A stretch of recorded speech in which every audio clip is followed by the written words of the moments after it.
जीवन में कभी किसी की मदद करके ये अहंकार मत करना कि आप उसे कुछ दे रहे हो सकता है कि आप पिछले जन्म का कर्जा चुका रहे हो। स्वागत है, आप देख रहे हैं गीता ज्ञान, एक नई सीरीज जहां हर बुधवार को सुबह 9:30 बजे एक प्रयास रहता है कि आप तक श्रीमद् भगवद गीता के अलग अलग अध्यायों से क्या सीखा जा सकता है उसका सार आप तक पहुंचाऊं। अध्याय 3 में हमने बात की थी, भगवान श्री कृष्ण ने अपने सखा, अपने मित्र, अपने शिष्य अर्जुन को आश्वस्त किया था और बताया था कि जो भी मानव श्रद्धा युक्त होकर के मेरे बताए रास्ते पर चलता है वो कर्मों के बंधन से छूट जाता है, मोक्ष प्राप्त करता है। 2 रास्ते बताए अब तक, ज्ञान योग और कर्म योग, निष्काम कर्म योग। दोनों में आपको कर्म करना होगा और यज्ञ जो है उसको कार्य रूप देना वही कर्म है। इस चौथे चैप्टर में वो यज्ञ को थोड़ा डिफाइन करते हैं, थोड़ा और बताते हैं कि इसका डेवलपमेंट कैसे होता है, विकास कैसे होता है, स्टेजेस क्या है। पहले ही श्लोक में भगवान श्री कृष्ण कहते हैं कि ये अभी नहीं कह रहा हूं, तो पहले कहा जा चुका है। तो पहले श्लोक में भगवान श्री कृष्ण कहते हैं, श्री भगवान उवाच इमं विवस्वते योगम प्रोक्तवानः म व्ययम विवस्वान मनवे प्राह मनुरिक्ष्वा कवे ब्रवीत। हे अर्जुन, मैंने इस अविनाशी योग को कल्प के आदि में, शुरुआत में विवस्वान यानी कि सूर्य के प्रति कहा।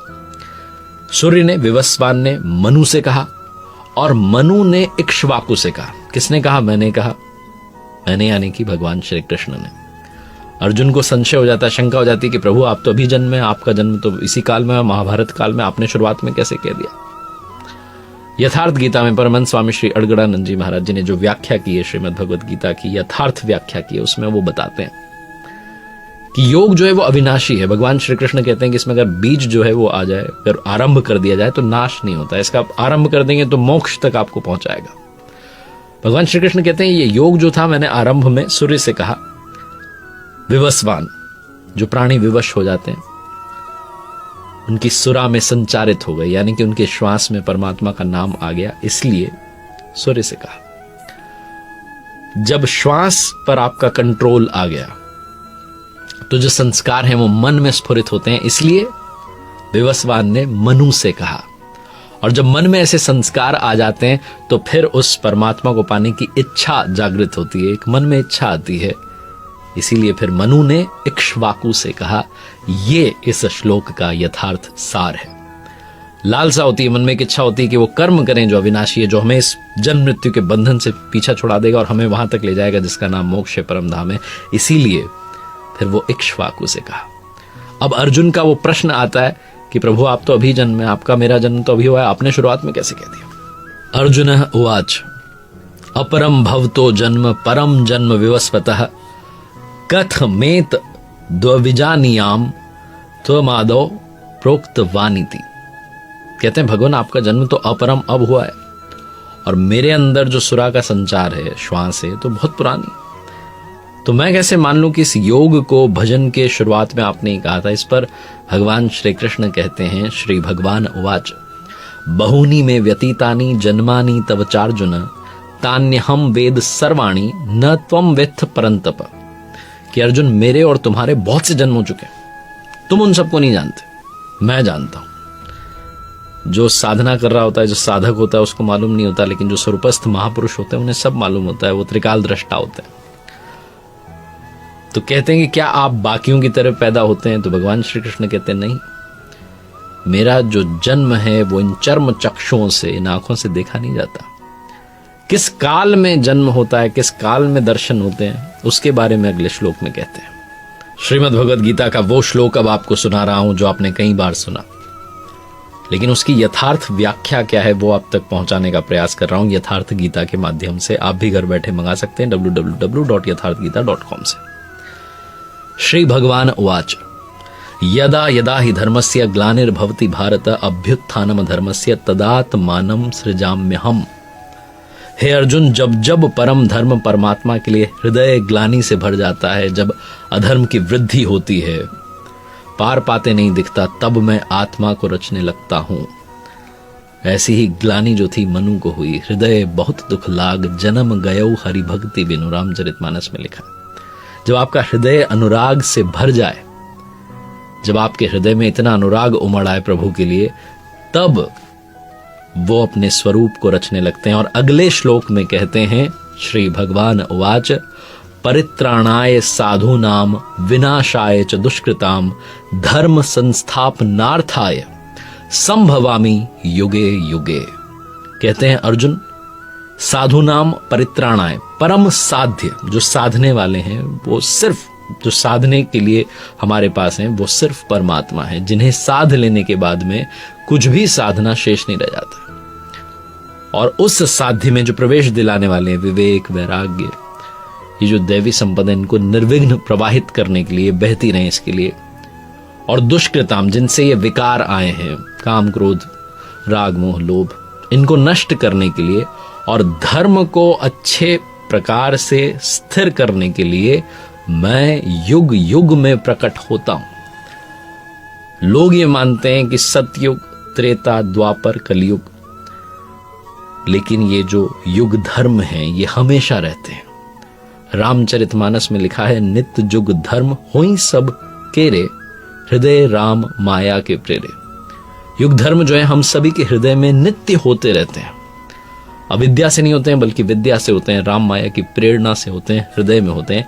इसी श्लोक में उसी के बारे में बात की गई। जो आत्माया कहा गया वो राम माया है। तो ये जो युग हैं, सतयुग, त्रेता, द्वापर, कलयुग, ये आपके हृदय में है।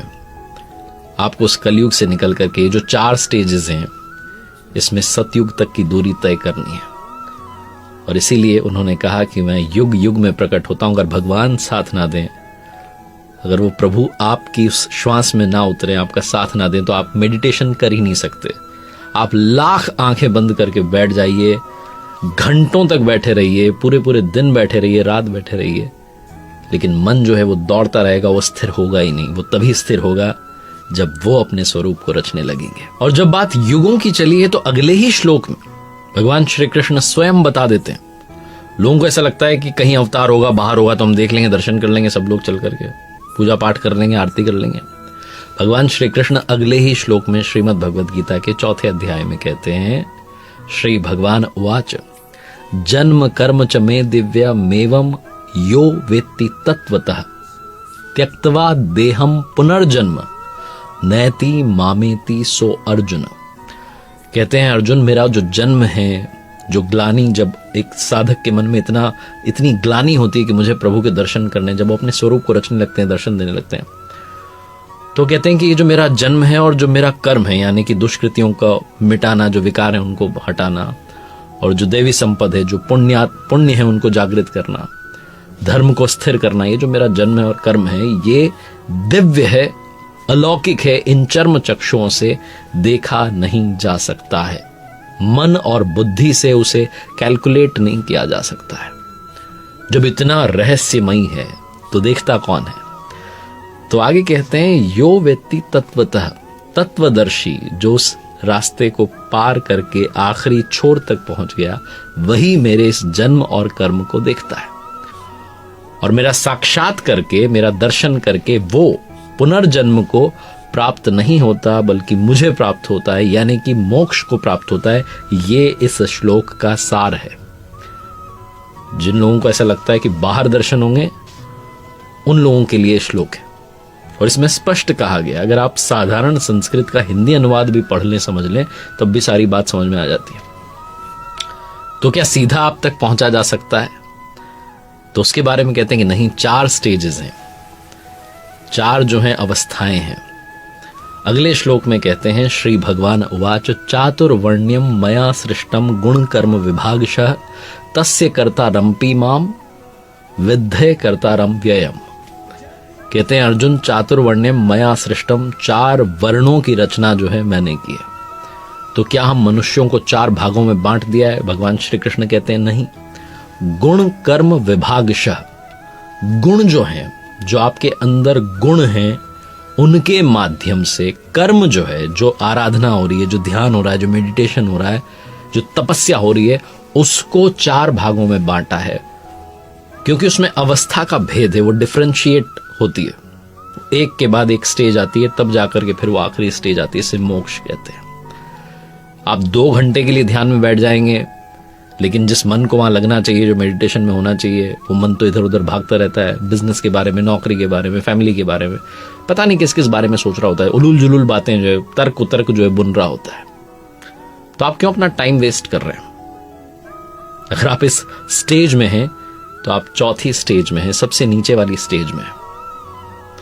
आगे कहा है भगवान श्री कृष्ण ने श्रीमद् भगवद गीता में ही, परिचर्यात्मकम कर्म क्षुद्रस्यापि स्वभावजम, कि जो महापुरुष अव्यक्त की स्थिति वाले होते हैं, जो तत्व स्थित महापुरुष हैं, अपने से उन्नत जो साधक हैं, जो पुण्यात्माएं हैं, साधु हैं, महात्मा हैं, उनकी सेवा करो।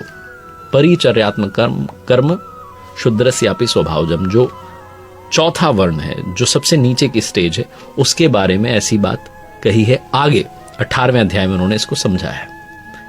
लेकिन जो 4 वर्णों की रचना की है, इसको थोड़ा और आगे डिफाइन करेंगे जब बात आएगी यज्ञ की। उसमें आपको बहुत अच्छे से समझ में आएगा कि ये 4 वर्ण जो हैं ये क्या है। आगे के श्लोकों में भगवान श्री कृष्ण जो हैं यज्ञ के बारे में और विस्तार में बात करते हैं। वो देवम यज्ञ की कहते हैं, देवी संपद को बलवती बनाओ। वो द्रव्य यज्ञ के बारे में बात करते हैं कि जो भी मुझे अपनी श्रद्धा अनुसार अर्पित करते हैं, पत्र फल पुष्प, सब मैं स्वीकार करता हूँ। वो तपो यज्ञ की बात करते हैं, जब आप मेडिटेशन में आते हैं, अलग अलग स्टेजेस की तरफ बढ़ते हैं। अगर आप सबसे नीचे वाली स्टेज में हैं, फिर ऊपर वाली स्टेज में जाना चाह रहे हैं, तो अपने आप को तपा रहे हैं, इंद्रियों को संयमित कर रहे हैं। और उसके बाद में वो श्लोक आता है जो ध्यान का असली स्वरूप आपको समझाता है। श्री भगवान उवाच, अपाने जुह्वाति प्राणम प्राणे अपानम तथा परे प्राणापान गति रुद्धत्वा प्राणायाम परायण। बहुत सी योगी जन जो साधक होते हैं, वो अपान वायु में प्राण वायु को हवन करते हैं, और उसी प्रकार से प्राण वायु में अपान वायु को हवन करते हैं। इससे भी जब सूक्ष्म अवस्था आ जाती है और ऊपर की स्टेज आ जाती है, तो प्राण और अपान दोनों की गति रोक करके प्राणायाम परायण हो जाते हैं। प्राण वायु और अपान वायु, यानी कि जो श्वास आ रही है और जो बाहर जा रही है, जिसे भगवान श्री कृष्ण इस श्लोक में प्राण अपान कह रहे हैं, उसी को महात्मा बुद्ध ने, भगवान गौतम बुद्ध कहते हैं अनापान, और इसी को श्वास प्रश्वास कहा गया। प्राण वो श्वास है जो हम अंदर खींच रहे हैं, अपान वो है जो हम बाहर की तरफ छोड़ रहे हैं। और जो तपस्वी हैं, उनका एक्सपीरियंस है, वो ये कहते हैं कि आप श्वास के साथ में जो बाहर के एनवायरनमेंट के जो संकल्प हैं, जो विचार हैं, थॉट्स हैं, उनको अंदर ले रहे होते हैं, और प्रश्वास में जो अंदर के जो भले बुरे अच्छे पता नहीं कैसे कैसे विचार हैं, उन सबको बाहर की तरफ फेंक रहे हैं। अब ये विचार बाहर से भी अंदर शुद्ध जाए, अंदर से भी बाहर शुद्ध आए, बस यही हमें करना है। और आखिरी में जब रोक दिया गया प्राण और अपान की गति को, तो ना अंदर से कोई थॉट आ रहा है, ना बाहर से कोई थॉट अंदर जा रहा है, तब जाकर के प्राणायाम की स्थिति आती है। हर महापुरुष ने इसके बारे में बात की है। जो हमारे स्वामी जी, जिनकी यथार्थ गीता की मैंने बात की, जो उनके गुरु महाराज थे परमहंस स्वामी जी, वो कहते थे कि 4 जो अवस्थाएं हैं, वो एक ही नाम को जपने की 4 श्रेणियां हैं। उसमें सबसे पहली है बैखरी, यानी कि जब आप नाम जपने लगते हैं तो बिखर रहा होता है, इसलिए वो बैखरी है। फिर आती है मध्यमा, जब आप नाम जप रहे होते हैं तो कंठ से उसका उच्चारण हो रहा होता है, बाहर उसकी आवाज नहीं सुनाई दे रही होती है, जब आप मेडिटेशन में होते हैं, चैंटिंग में होते हैं।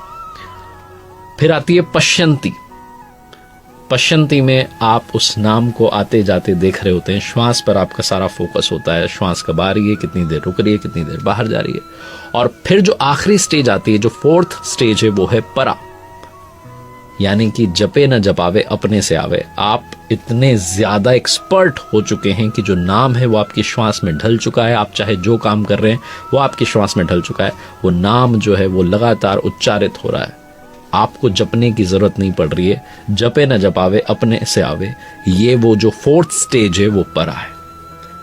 इसी को यहां कहा गया चातुर्वर्ण्य मया सृष्टम गुण कर्म विभागशः। गुणों के हिसाब से इस कर्म को बांटा गया। जिस तरीके का गुण होता है उस तरीके का व्यक्ति होता है, और आप अपने अंदर इन गुणों को बदल सकते हैं, इन गुणों के अंदर बदलाव ला सकते हैं, गुणों को चेंज कर सकते हैं और ऊपर की स्टेज की तरफ बढ़ते जा सकते हैं। इसीलिए भगवान श्री कृष्ण ने कहा था श्रीमद् भगवद गीता में ही कहा कि अर्जुन ब्राह्मण बन। तो क्या उन्हें कहा जा रहा है कि आप क्षत्रिय धर्म छोड़ करके ब्राह्मण बन जाइए? क्षत्रिय तो वो हैं। अर्जुन को कहा गया कि आपका जो क्षत्रिय धर्म है वो सिखाता है कि आप मेडिटेशन के लिए, आप ध्यान के लिए तैयार हो जाइए। आपके अंदर वो क्षमता आ चुकी है, आप इन विकारों से लड़ सकते हैं, इन्हें काट सकते हैं, हटा सकते हैं। काम, क्रोध, मोह, लोभ सबको हटा सकते हैं। और ऊपर वाली जो स्टेज है, जो ब्राह्मण है, वो बनने के लिए कहा गया है। अर्जुन से नहीं कहा कि आप क्षत्रिय, जो अभी जो व्यवस्था के बारे में बात होती है आज के जमाने में, उसके बारे में नहीं कहा गया। भगवान श्री कृष्ण ने कहा कि आपको ब्राह्मण बनना है, अगली स्टेज की तरफ जाना है, जिसे यहां परा कहा गया। जब आप मेडिटेशन में जाते हैं, ध्यान में जाते हैं, अपने आप को अंदर की तरफ लेकर के जाते हैं, अपने आप से चिंतन करना शुरू करते हैं, तो यही कहा गया कि आपको ब्राह्मण बनना है। इस स्टेज से और ऊपर उठना है और उससे भी ऊपर उठ करके परमात्मा तक की जो दूरी है उसे तय करनी है। एक बार फिर से अर्जुन को भगवान श्री कृष्ण याद दिलाते हैं, बताते हैं कि इस यज्ञ का परिणाम क्या है।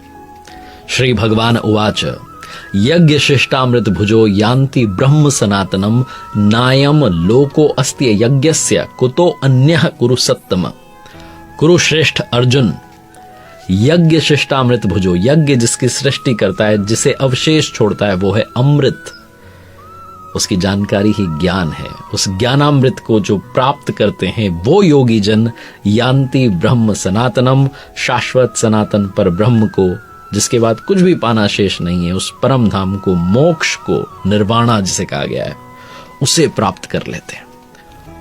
और एक बार फिर से कहते हैं, तद्विद्धि प्रणिपातेन परिप्रश्नेन सेवया उपदेक्ष्यन्ति ते ज्ञानम ज्ञानिनस्तत्वदर्शिनः। इसलिए अर्जुन, तो तत्वदर्शी महापुरुष जो स्वरूप में स्थित हैं, उनके पास जाकर के प्रणत होकर के, दंडवत प्रणाम करके, अपने अहंकार को त्याग कर, बहुत लोगों को लगता है कि हमारे पास बहुत सारा ज्ञान है, हमने बहुत सारी डिग्रीज ली हैं, बहुत पढ़ाई की है, हमें सब आता है, वो सारा ईगो साइड करके शरण होकर के, क्योंकि अर्जुन ने भी कहा था शिष्यस्ते अहम शाधि माम त्वाम प्रपन्नम, भगवान मैं आपकी शरण आ चुका हूं। तो यहां याद दिलाते हैं कि आपको शरण में जाना है, सेवा करनी है, निष्कपट भाव से, कोई कपट नहीं होना चाहिए, मन में प्रश्न करना है, उस ज्ञान को प्राप्त करना है और उस तत्व को आप भी जान सकते हैं। इस चौथे अध्याय का नाम है यज्ञ कर्म स्पष्टीकरणम नाम चतुर्थो अध्याय।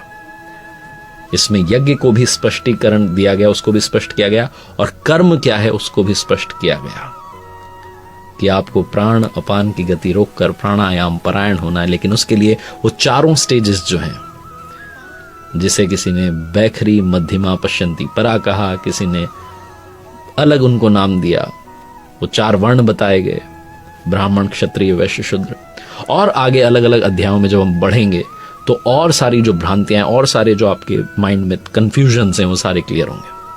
ये सारी बातें मैं आप तक पहुंचा पा रहा हूं क्योंकि मैं प्रतिदिन पढ़ता हूं यथार्थ गीता। और एक बार फिर से आपसे ये रिक्वेस्ट करता हूं कि अगर आप और जानना चाहते हैं डिटेल में, आज के इस वीडियो में बहुत कम हम बात कर पाए, लेकिन अगर आप और विस्तार में पढ़ना समझना चाहते हैं तो घर बैठे आप ऑर्डर कर सकते हैं एक free book, free Holi book आप मंगवा सकते हैं, पवित्र धर्म ग्रंथ, जो कि मानव मात्र का धर्मशास्त्र है, हर मनुष्य को इसे पढ़ना चाहिए। उसे ऑर्डर कर सकते हैं www.yatharthgita.com से। प्रभु की कृपा बनी रहे।